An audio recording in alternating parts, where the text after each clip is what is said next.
What a day for Celtic. Daizen Maeda has said goodbye in one of the most emotional farewell messages you will ever read from a footballer. Casper Ho is on a plane to Glasgow as we speak. O'Neill has spoken about losing Maeda. Nicholson is being put in the spotlight over the Ho deal. And Celtic drew 2-2 with AC Milan this afternoon, with Camilo Duran scoring again. Massive 24 hours. Let's get into it. But first, make sure you like this video and subscribe to the channel for more Celtic content. Daizen Maeda has posted one of the most emotional farewell messages you will see from a footballer after completing his move to Ipswich Town, and it has hit Celtic supporters hard. Maeda took to Instagram to say goodbye, describing the last 4.5 years at the club as the most special chapter of his career and his life. He thanked his teammates, the backroom staff, and the supporters, but it was the personal parts of his message that really landed. He spoke directly about what Glasgow meant to his family, saying, "I would also like to take this opportunity to thank everyone in Glasgow who welcomed and supported my wife and children. Because of your kindness and generosity, my family was able to enjoy an unforgettable time here. Glasgow will always hold a very special place in our hearts and will forever be our second home." And the part that Celtic supporters will remember for a long time, the line that closes out the post. "My son loves Celtic so much that he already says he wants to wear the Celtic shirt and play at Celtic Park one day. I truly hope that dream comes true, and I hope our family will be back here again someday." That is not a generic farewell written by a social media team. That is a man who genuinely fell in love with this club, this city, and its people. From his arrival in January 2022 through to those 9 goals in the final 7 games that helped deliver the title last season, Maeda gave everything every single time he pulled on the shirt. Celtic supporters gave it back to him. He clearly felt that. Again someday, Daizen, we hope so too. Now for the main story, as Casper Ho is on his way to Glasgow tonight after Celtic agreed an £11 million fee plus add-ons with Bodo Glimt, with the 25-year-old set to sign a 4-year contract that includes an option for a further season. Transfer journalist Luca Bendoni reported the news alongside Sky Sports reporter Anthony Joseph, confirming that Ho is travelling to complete the move and that the contract details have now emerged. Celtic had been linked with Ho since the winter window and returned to the table this summer as Maeda's departure became increasingly likely. The club showed real determination to push this deal over the line, and the fee of £11 million is a statement in itself. This is not Celtic picking up a bargain or settling for second best. This is the club going to Bodo Glimt, a side in a strong financial position who had no obligation to sell and paying a serious price for a player they genuinely wanted.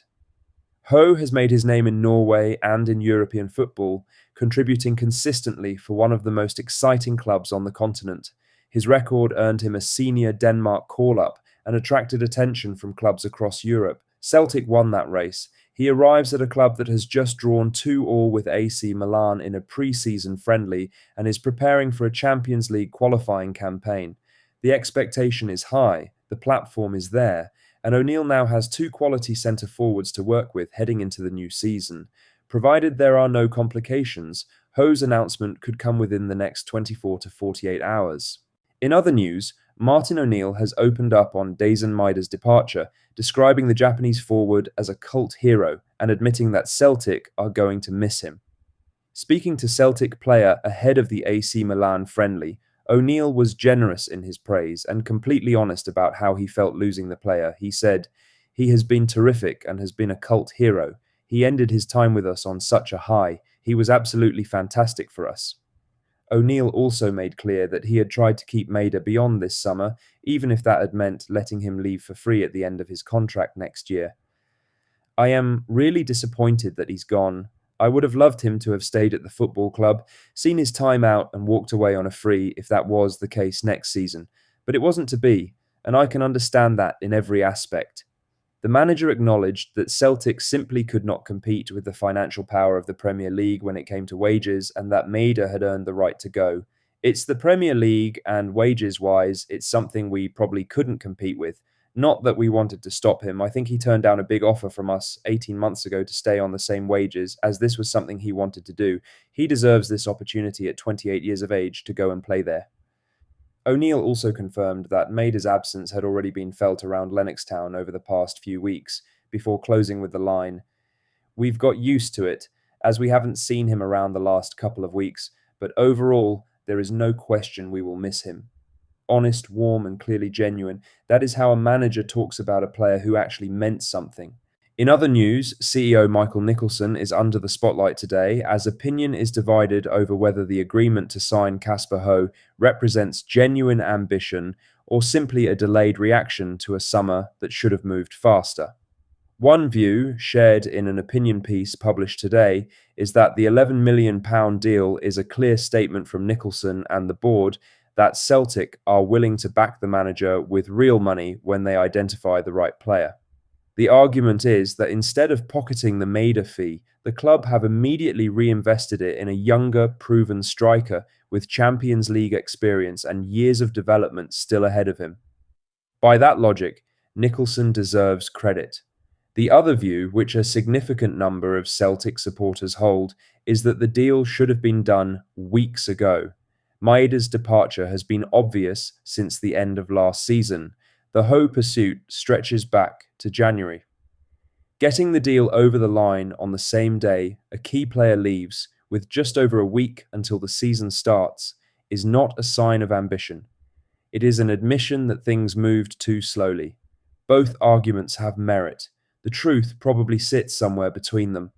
The £11 million fee. Lastly, Celtic drew 2-2 with AC Milan in a pre-season friendly at Celtic Park this afternoon, and there was plenty to talk about on a big day in Glasgow.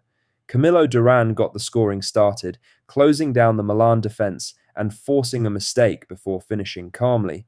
It is now 3 goals in 3 pre-season appearances for the summer signing, and he is already looking right at home. James Forrest doubled the lead before half-time, with a well-taken finish to cap an excellent first-half performance. Milan came back strongly after the break, making a number of changes that shifted the momentum. Francesco Kamada converted a penalty after Cameron Carter-Vickers was penalised inside the box, and then added a header shortly after to make it 2-2. The Hoops will be a little disappointed at how the second half went after playing so well in the first.